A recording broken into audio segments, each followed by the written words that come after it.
आज 26 एप्रिल. आपण syllabus paper pattern बघतोय. त्या पेपर पॅटर्न मधला प्रश्न क्रमांक 3, उपप्रश्न 2 आणि त्यामध्ये विचारला गेलेला मृत्तिका लेपन म्हणजे पूर्ण अंगाला माती लावणे.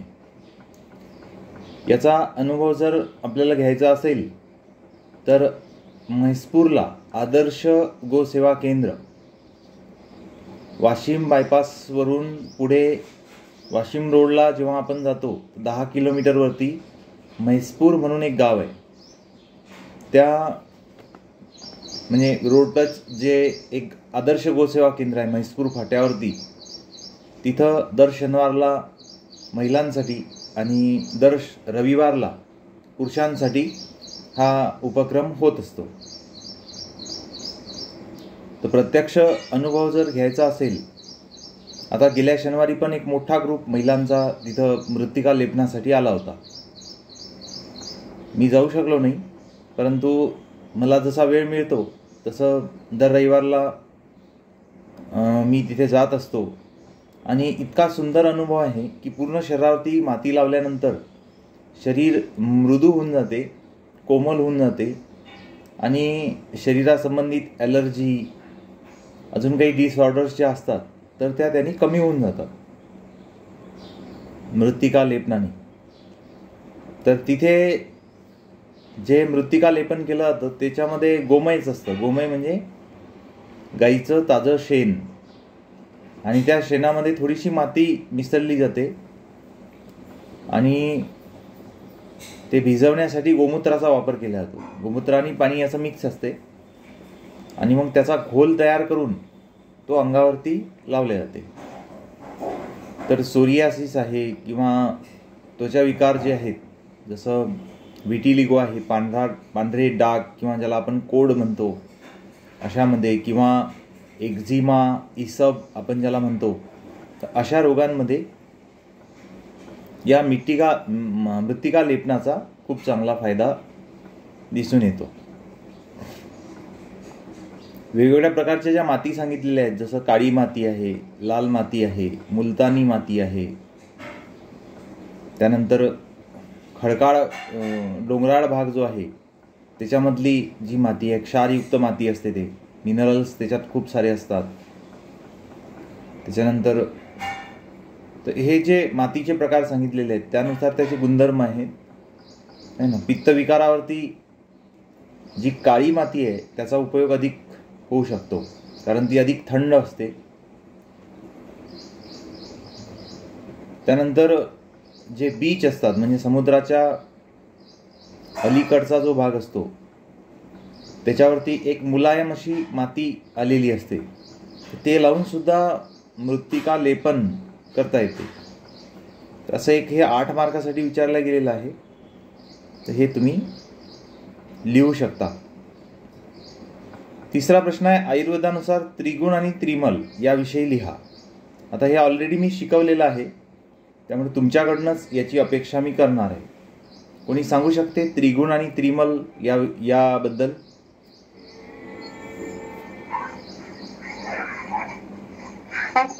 हां सांगा.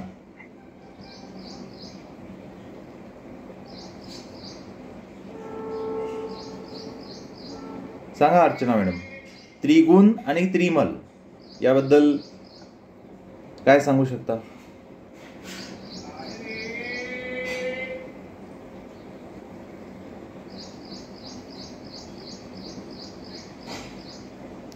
त्रिगुण कुठले आहेत, कोण सांगू शकते? त्रिगुण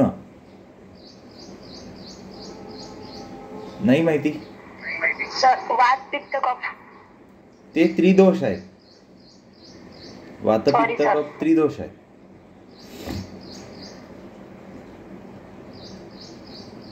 त्रिगुण अर्चना मॅडम?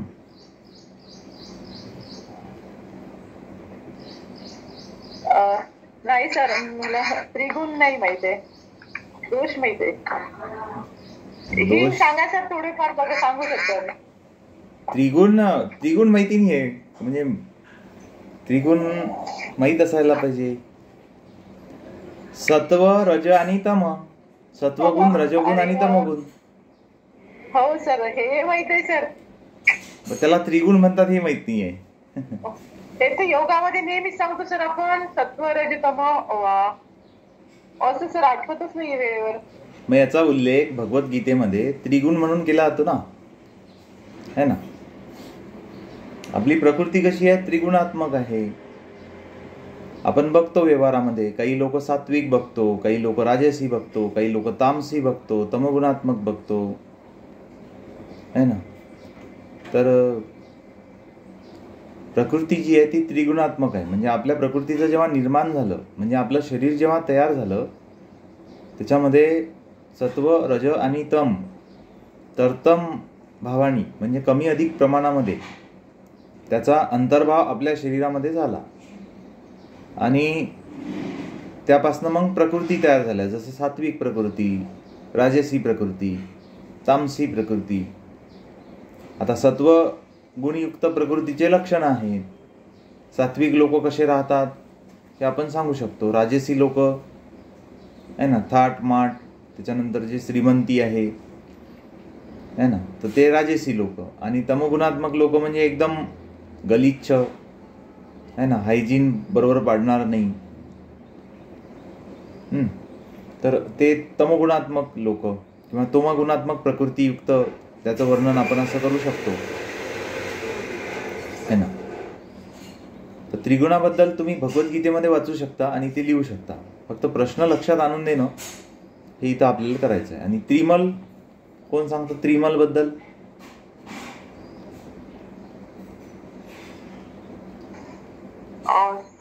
तर मल त्रि म्हणजे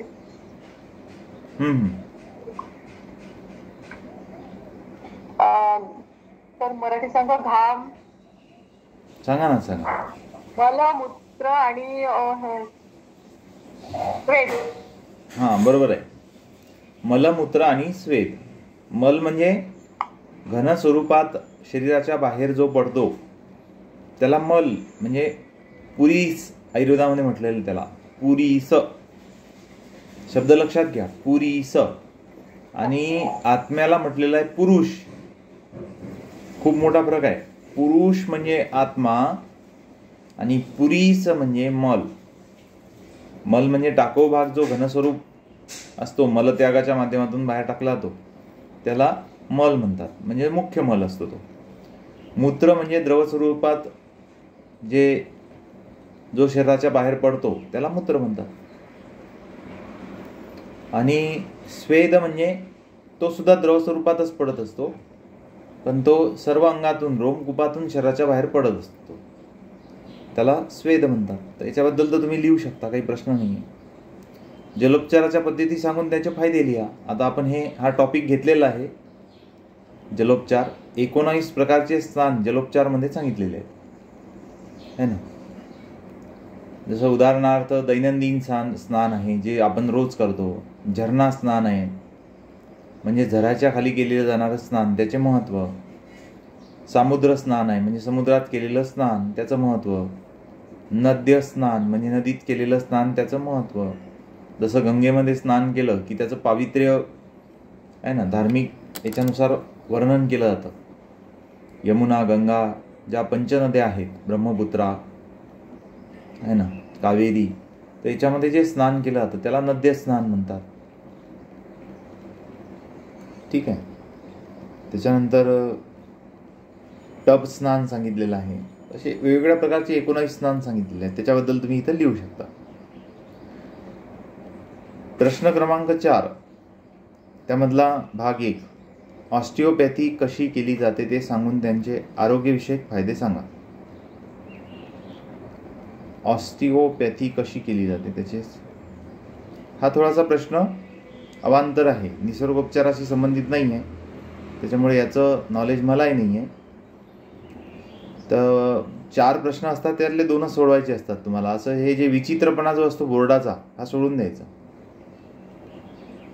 आता ऑस्टिओपॅथी म्हटल्यानंतर हड्डीशी संबंधित ही पॅथी असणार आहे. आता याचा निसर्गोपचारामध्ये विशेष काही संबंध नाही, तरी त्यांनी ते टाकून दिलं. भूक व भुकीची संवेदना यातील फरक सांगा. Hunger and appetite. काय सांगता येईल सामान्य दृष्टिकोनातून भूक आणि भुकेची संवेदना?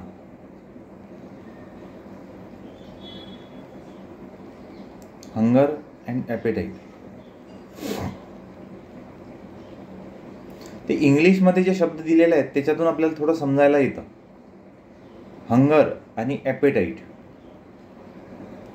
तर हंगर जे असते म्हणजे भूक जी असते ही रोगजन्य असते आणि भुकेची संवेदना अर्थात ॲपेटाईट जी आहे ती प्राकृत असते. म्हणजे भूक विकृत, भुकेची संवेदना प्राकृत. हा एक महत्त्वाचा फरक इथं तुम्ही लक्षात घ्या. भूक जी आहे ही रोगजन्य आहे आणि भुकेची संवेदना ही स्वास्थ्यजन्य आहे ना. भूक लागल्यानंतर व्यक्ती कमी अधिक प्रमाणात खाऊ शकतो, त्याच्यामुळे त्याला विकार होऊ शकतात. भुकेची संवेदना जी आहे ॲपेटाईट, त्यानंतर तो योग्य मात्रेतच अन्नाचं सेवन करेल. कारण हंगर जी आहे तर त्यामध्ये व्यक्ती म्हणजे कासावीस झालेला असतो आणि भुकेची जी संवेदना आहे त्याच्यामध्ये व्यक्ती एक संतुष्ट झालेला असतो की आता मला छान भूक लागलेली आहे. हा एक फरक त्याच्यामधला आहे. तर हे 2-3 फरक आहेत फक्त, जास्त नाही आहे. प्रश्न 8 मार्कासाठी अपेक्षित नव्हता, पण परत बोर्डाचा मूर्खपणा इथं आपल्याला दिसून येतो. म्हणजे 8 मार्काचा प्रश्न नाही आहे हा, 2 किंवा 3 मार्कासाठी विचारला जाऊ शकतो. पण आता असं जेव्हा मूर्खपणा बोर्ड करते तेव्हा काय करायचं आहे, आपण आपले पॉईंट्स लिहून घ्यायचे आणि खाली मग पिक्चरची स्टोरी लिहून टाकायची. कारण हा मूर्ख प्रश्नाचं उत्तर मूर्खपणेच दिलं गेलं पाहिजे, है ना. एक तर प्रश्न पाहिजे तसा अनुरूप प्रश्न नाही आहे आणि एवढ्या मार्कासाठी 8 मार्कासाठी तर हा प्रश्न नाहीच आहे. एक 2 किंवा 3 फरक हे 3 किंवा 4 मार्कासाठी सांगता येतात. खूप काही फरक त्याच्यामध्ये सांगता येत नाही. आयुर्वेदात सांगितलेले उत्तर तेवढं मोठं अपेक्षित आहे का त्यांना 2-3 पानाचं 8 मार्कांसाठी? नाही, याच्यामध्ये 8 मार्क म्हणजे 15 ओळीचं उत्तर अपेक्षित आहे. पण 15 ओळीचं उत्तर काय, 15 पॉईंट कसे लिहिणार तुम्ही? कारण तुम्ही प्रश्नच इतका विचित्र विचारून राहिले की त्याच्यामध्ये एवढा फरक नाहीच होत. भूक आणि भुकेची संवेदना है ना. आता खूप काही डिफर नाही आहे. आता ते इंग्लिशमध्ये दिलेलं आहे त्यांनी हंगर आणि ॲपेटाईट, त्याच्यावरून थोडंसं समजून येते आपल्याला. ॲपेटाईट म्हणजे काय की ॲपेटाईट याला प्राकृत म्हणतो आपण. हंगर म्हणजे कसं आहे, भुकेला आहे ना, त्याला आपण विकृत म्हणतो. हे थोड्याशा गोष्टी तिथं लक्षात येतात. नाही तर भूक आणि भुकेची संवेदना आहे ना, याच्यावरून तर बिलकुलच लक्षात येत नाही. आता भूक लागणे म्हणजेच भुकेची संवेदना होणे असं मराठीत आपण सांगू शकतो, है ना. आता मला भूक लागली म्हणजे तो भुकेची संवेदना अभिव्यक्त करून राहिला असा त्याचा अर्थ असतो, आहे ना. कुठेही निसर्गोपचारामध्ये सिलेबसमध्ये असं आलेलं नाही आहे. पण परत बोर्डाचा विचित्रपणा इथं लक्षात येतो आपल्याला. बरेचदा आम्ही पत्रव्यवहाराच्या माध्यमातून बोर्डाला हे सांगितलेलं आहे. पण कसं असते की मूर्खांशी वादविवाद करणं म्हणजे आपण मूर्ख होऊन जाण्यासारखं असतं. मग ते वरून खालपर्यंत सगळं आहे ना. म्हणजे कॉलेजवाल्यांनाही संवेदना नाही आहे आणि बोर्डाला संवेदना नाही आहे. जसं आता गेल्या वर्षी यांनी एक विचित्रपणा बोर्डाने केला. रिझल्ट लागल्यानंतर कॉलेज तुम्हाला रिझल्टच सांगत नाही. रिझल्ट लागल्यानंतर 1 महिन्यानी सांगते. त्यातल्या त्यात बोर्डाने अजून दुष्काळात 13वा महिना आणून ठेवला की बोर्डाने काय केलं, सगळ्यांना प्रॅक्टिकलमध्ये अब्सेंट दाखवून दिलं. बरं ठीक आहे, अब्सेंट दाखवून दिलं तर दिलं, परंतु ती चूक 15 दिवसात सुधार करायला पाहिजे. किंवा ठीक आहे, टेक्निकल एक काहीतरी चूक होऊ शकते कॉम्प्युटरच्या माध्यमातून. त्याचंही बटन दाबणारा माणूसच असतो, ते माणसाच्या माध्यमातूनच झालेली आहे. परंतु मग त्या चुकीचं परिमार्जन एक 15 दिवसात व्हायला पाहिजे. पण ते न करता आता 1.5 महिना 2 महिने होऊन राहिले, 2-2.5 महिने होऊन राहिले, पण तरी काही त्याच्यात सुधार केलेला नाही आहे. बरं, उत्तर पण नाही आहे की किती दिवसात सुधार करणार, काय कसं, काहीच नाही. बस ते तात्काळच विद्यार्थी बिचारे तात्काळच बसलेले आहेत, वाट पाहत आहेत की नेमकं काय करायचं. आता परीक्षा आली, परीक्षा द्यायची की रिझल्ट जर पास आला तर परीक्षा देण्याची गरज नाही. म्हणजे विद्यार्थी जे आहेत ते आता द्विधा मनस्थितीमध्ये आहेत. म्हणजे इतकं विचित्र काम आहे ना गव्हर्नमेंट डिपार्टमेंटमध्ये आपल्याला पाहायला मिळते. आपल्याकडनं चूक झाली तर ते इतके संवेदनशील असतात आणि त्यांच्याकडनं चूक झाली तर इतके बोथड होऊन जातात की साधं उत्तर द्यायला सुद्धा तयार नसतात. असो, आता आपल्याला काय आहे की सरळ सरळ असे प्रश्न सोडून द्यायचे, ते लक्षात घ्यायचे नाही. आता प्रश्न क्रमांक 4, आयुर्वेदात सांगितलेल्या दोषांविषयी लिहा. आता हे तुम्ही सांगू शकता. वात पित्त कफ. आता हे मी शिकवलेलं आहे, त्यामुळं अधिक सांगण्याची काही गरज नाही आहे. प्रश्न लक्षात आला आहे आपल्या. संपूर्ण शरीरावर केल्या जाणाऱ्या मसाज विषयी लिहा. आहे ना. तर मसाज कशा पद्धतीने केल्या जाते, त्याचे काय स्टेप असतात, याबद्दल तुम्ही लिहू शकता. हा पण भाग आपण घेतलेला आहे.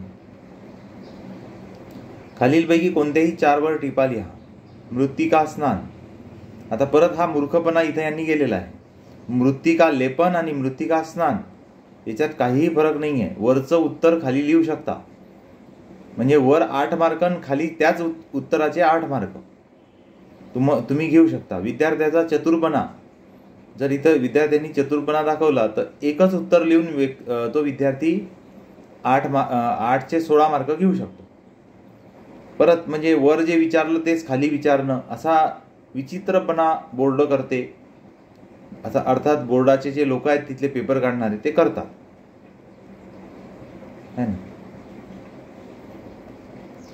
योगच्या पेपरमध्ये पण असंच आहे. वर असते अष्टांग योगाबद्दल लिहा, है ना, 8 मार्कासाठी. आणि 8 मार्कासाठी प्रश्न विचारला जातो आसन म्हणजे काय त्याबद्दल लिहा.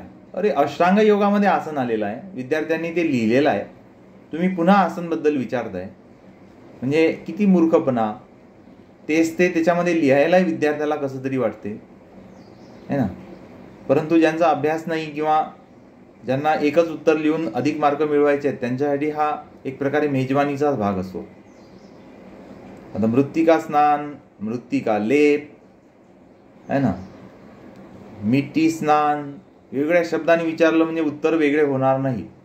हे उगाच तुम्हाला कन्फ्यूज करण्यासाठी बोर्डाने असं केलेलं आहे. आता हे टिपा आहेत 16 मार्कासाठी. इथं 4 टिपा लिहायचे, 4-4 मार्काचा एक आहे. म्हणजे 5 प्रश्न विचारले पण त्याच्यात तुम्हाला 4 लिहायचे. चुंबकोपचार अवयव संस्थांवर होणारे परिणाम. परत ते चुंबकोपचार वरही विचारलं, पद्धती मुख्य प्रकार कोणते, आणि खाली विचारलं. याच्यात थोडासा भेद आहे. चुंबकोपचार अवयव आणि संस्थांवर होणारे परिणाम. आता वरच्या प्रश्नाच्या उत्तरात ते लिहायचंच आहे आणि खाली थोडासा वेगळा प्रश्न विचारला, म्हणजे इथं पण उत्तर तुम्ही रिपीट करू शकता. ॲक्युपंक्चरचे दुष्परिणाम. दुष्परिणाम विशेष ॲक्युपंक्चरचे नाही आहेत, परंतु मिरिडियन जर आवश्यकतेपेक्षा जास्त ॲक्टिवेट झाली तर पेशंट व्हायलंट होऊ शकतो, एवढं एक दुष्परिणाम मला स्मरण आहे. बाकी विशेष काही दुष्परिणाम नाही आहे. 3 किंवा 4 मार्कासाठी थोडं तुम्ही लिहू शकता. एक 5-6 ओळीमध्ये हे लिहायचं आहे. रंगोपचाराचे नियम अर्थात क्रोमोथेरपीचे नियम तुम्हाला लिहायचे आहेत. रक्तमोक्षण म्हणजे पंचकर्म चिकित्सेमधला हा एक भाग आहे. रक्तमोक्षण जलौकाचरण करून आणि स्काल्पेनच्या माध्यमातून रक्तमोक्षण करता येतं. ठीक आहे. प्रश्न क्रमांक 6, रंगोपचार पद्धतीचे आरोग्यविषयक फायदे सांगा.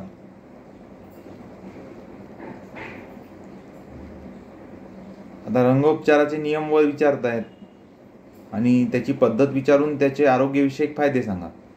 म्हणजे तेच ते पुन्हा इथं विचारलेलं आहे.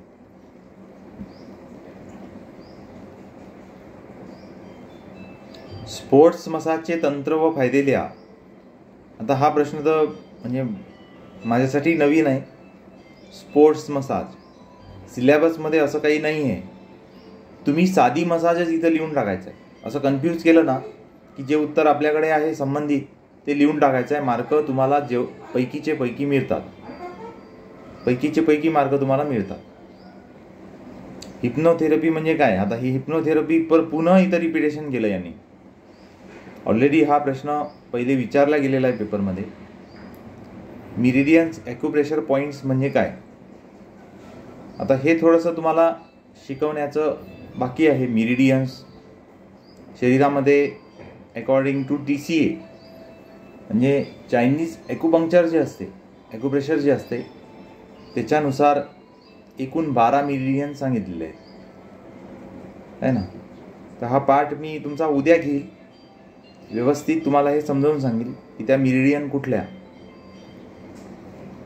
आणि 12 मिरिडियन्स कुठल्या कुठल्या आहेत. जसं उदाहरणार्थ लंग्स मिरिडियन आहे, त्याच्यानंतर स्पायनल मिरिडियन आहे, ब्रेन मिरिडियन आहे. तर आज आपण म्हणजे मी घरूनच आज वर्ग घेतोय.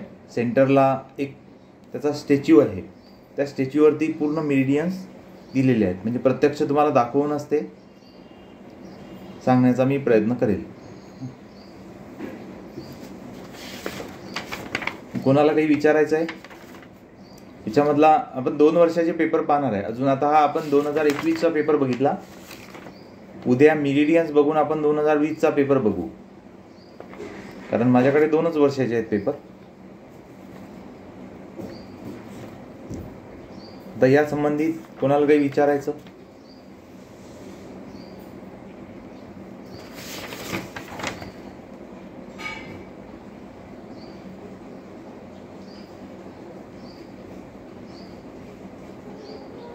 हिप्नोथेरपीबद्दल त्यांनी फक्त चूक की बरोबर मध्येच विचारलं होतं. हिप्नोथेरपी हे मानसोपचाराचे स्वरूप आहे, तर हे बरोबर आहे. पण इथं हिप्नोथेरपी म्हणजे काय? म्हणजे एक लिहायचं आहे तुम्हाला. तिथं लिहिलं नव्हतं, तर इथं ठीक आहे म्हणा. हिप्नोथेरपीवर त्यांनी काही खूप मोठी कॉन्ट्रॉवर्सी नाही केलेली आहे. म्हणजे डबल प्रश्न नाही विचारला गेलेला आहे. तिथं एक म्हणजे एक वाक्य दिलं, ते चुकी बरोबर असं तुम्हाला वर्णन करायचं होतं. आणि हिप्नोथेरपी म्हणजे काय याबद्दल तुम्हाला इथं लिहायचं आहे. हिप्नॉटिझम, हे हिप्नॉटिझम मला पण नाही सांगता येणार, कारण जास्त डिटेल्समध्ये मी पण याचा अभ्यास नाही केलेला आहे. हिप्नोथेरपीचे बरेचसे पुस्तकं बाजारामध्ये उपलब्ध आहेत. चिवचिव बाजारामध्ये एखादं पुस्तक हिप्नोथेरपीचं घेऊन या तुम्ही. थोडे त्याचे सिद्धांत आणि नेमकी कशी केली जाते हे थोडंसं जर 1-2 पानं वाचून घेतले तर निश्चितच तुम्हाला पेपरमध्ये हा प्रश्न येणारच आहे हिप्नोथेरपीचा. तर तिथं लिहायला तुम्हाला मदत होऊन जाईल. आता निसर्गोपचाराशी काही संबंधित चिकित्सा नाही आहे ती. निसर्गोपचार ठेवला बाजूला. ॲक्युप्रेशर आणि मॅग्नेटिक थेरपी, हिप्नोथेरपी हे सगळं विचारण्याची इथं एवढी गरज नव्हती. एक 8-10 मार्काचं जास्तीत जास्त विचारायला पाहिजे अदर याच्यामध्ये त्यांनी. आणि अधिकतम प्रश्न जे आहे ते निसर्गोपचारावरच विचारायला पाहिजे. पण तसं न करता आता मागच्या वर्षी आम्ही हा पेपर बघून बोर्डाला पत्र पाठवलं होतं. काय माहिती बोर्ड काय निर्णय घेते. या वर्षीचा पेपर कसा निघतो हे काही सांगता येत नाही.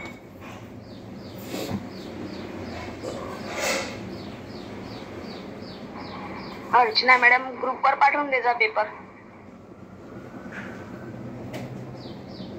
कोणचा पेपर? हा आता या वर्षी होणार एक्झाम. या वर्षी? हो. आता हे जे एक्झाम गोईंग आहेत, आता इथं 4 विद्यार्थी जॉईन झालेले आहेत. त्यामधले 3 विद्यार्थी यावर्षी परीक्षा देणार आहेत आणि 1 विद्यार्थी पुढच्या वर्षी परीक्षा देणार आहे. हे जे तुमचे आता एक मी परत सांगून ठेवतो की तुम्ही पेपर जेव्हा सोडवता तुम्हाला अशी जी प्रश्नपत्रिका मिळते हे पूर्ण सांभाळून ठेवा. तुमच्या कामात ती पडत नाही. त्यामुळे तुम्ही काय करायचं आहे, संचचा संच हा पूर्ण मला माझ्या चिकित्सालयामध्ये माझ्याकडे देऊन द्यायचा. हे पुढच्या विद्यार्थ्यांना देण्यात कामात येतात, आहे ना. आता हा जो पेपर आहे मी म्हणजे पेपर चेक करायला जातो त्यावेळेस त्या गठ्ठ्यामध्ये एक पेपर येत असतो, प्रश्नपत्र येत असते, तर त्याच्यातले मी घेऊन घेतो. त्याच्यामुळे माझ्याकडे ते येतातच, तो काही प्रश्न नाही. पण एखाद्या विद्यार्थ्याला देता येतात ते. तुमच्याकडून काही त्याचा उपयोग होऊ शकत नाही. उगाच ते रद्दीत फेकण्यापेक्षा त्याचा संच तयार करा आणि शेवटच्या दिवशी पेपर झाल्यानंतर ते मला आणून द्या. सर पेपर झाल्यानंतर मी प्रॅक्टिसला येणार आहे 4-5 दिवस तुमच्याकडे हॉस्पिटलला, तेव्हा घेऊन येईल सर मी. चालेल ना. 5-6 दिवस येणार. चालेल ना. इन बिटवीन पेपरच म्हणजे थेरी चालू झाली कीच तुम्ही येणं सुरू करा. त्या पेपर झाल्यानंतर थांबणं जरा मुश्किल आहे ना. नाही पण पेपर जर सुरू असताना मग अभ्यासही राहतो, तोही प्रॉब्लेम आहे. हो आणि सर अपडाऊन राहते ना माझं, कारण ते 2 तास लागतात ना. 2 तास जाऊन अपडाऊन राहते का? थेरी मध्ये अपडाऊन नका करू. जर शक्य होत असेल तर इथं अकोल्याला थांबून जायचं, म्हणजे दगदग होत नाही, अभ्यास व्यवस्थित होतो. पण राहायचा प्रश्न आहे ना सर तिथे. हो, राहायचं कसं, तुम्ही 2-3 जर असले बाहेर गावचे तर एखादी रूम करून तुम्हाला राहता येते, काही प्रॉब्लेम नाही आहे तसा. एखादी रूम करून घ्यायची 2-3 मुलीं मिळून आणि तिथं थांबून जायचं. डिस्कशनही होते, अभ्यासही होते, दगदग कमी होऊन जाते. 10 वाजता पेपर असतो. सकाळी तुम्हाला 4 वाजता उठून सगळं निघावं लागते तिथून. 7 वाजताच निघावं लागते. हो सर. हां, आणि मध्ये जर प्रवासात काही गाडी फेल झाली तर मग तुमचा राहिला पेपर तुमचा. थेरीच्या पेपरला शक्यतो रिस्क नाही घ्यायची. 10 दिवसाची रूम करून घ्यायची इथं. सर तुमच्या हॉस्पिटलमध्ये घेऊ का तिकडलं? आहे ना जागा? तिकडं का? तिकडं हो, विचार करता येईल आपल्याला. वगैरे बाहेर करता येईल, आहे ना तिथे. तर तिथं कसं म्हणजे पाणी जे आहे ते म्हणजे आमची एक छोटीशी टाकी आहे समजा 1000 लिटरची. पंचकर्माचे पेशंट होतात, त्यांना पाणी लागते. मग ते थोडासा पाण्याचा प्रश्न आहे तिथं, कारण बोर नाही आहे आणि उन्हाळ्याच्या दिवसात थोडंसं नळाचाही प्रॉब्लेम असतो. तो एक तेवढा प्रॉब्लेम आहे, बाकी राहायचा काही प्रश्न नाही आहे तिथं. हां, म्हणजे पंचकर्माचे जर पेशंट असले बस्ती किंवा याचे, तर 1000 लिटर 3-4 दिवसांनी नळ येतात तिथं. आता अकोल्यामध्ये तो थोडासा पाण्याचा प्रश्न येतो. बोर असतं तर मग काही प्रश्नच राहिला नसता, म्हणजे जसं लागलं तसं आपल्याला पाणी अवेलेबल होऊन जाते तिथं.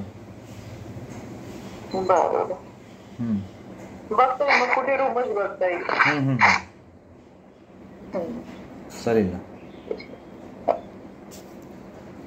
ठीक आहे, चला आता लेफ्ट होऊ शकता. उद्या आपण मेरिडियन्स बद्दल बघू आणि 2020चा पेपर जो आहे त्याच्याबद्दल आपण बघू. ठीक आहे.